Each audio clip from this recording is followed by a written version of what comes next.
Pemirsa, festival budaya yang digelar di kawasan daya tarik wisata DTW Ulun Danu Beratan diyakini mampu menjadi magnet baru untuk meningkatkan kunjungan wisatawan ke Kabupaten Tabanan. Selain menghadirkan atraksi budaya yang kuat, festival ini juga melibatkan ribuan generasi muda dan puluhan desa adat sehingga memperkuat daya tarik pariwisata berbasis budaya Bali. Direktur Utama PT Ulun Danu Beratan Lestari Iwayan Mustike mengakui festival budaya menjadi salah satu strategi yang efektif dalam meningkatkan daya tarik wisatawan ke kawasan Ulun Danu Beratan maupun The Blooms Garden.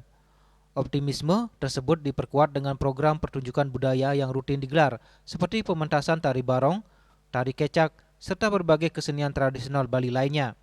Saat ini kunjungan wisatawan mancanegara ke DTW Ulun Danu Beratan telah mencapai 1.500 hingga 2.000 orang per hari.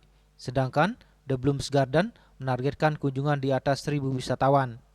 Pengelola meyakini penguatan atraksi budaya akan semakin memperpanjang lama tinggal wisatawan sekaligus meningkatkan minat kunjungan.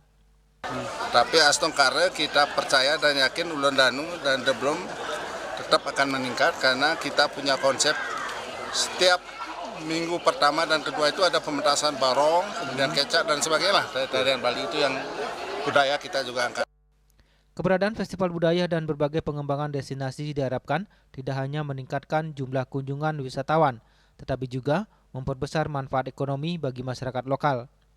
Melalui pariwisata yang berbasis budaya dan melibatkan masyarakat secara langsung, kawasan Ulun Danu Beratan diharapkan semakin mampu menjadi destinasi unggulan Bali yang berkelanjutan.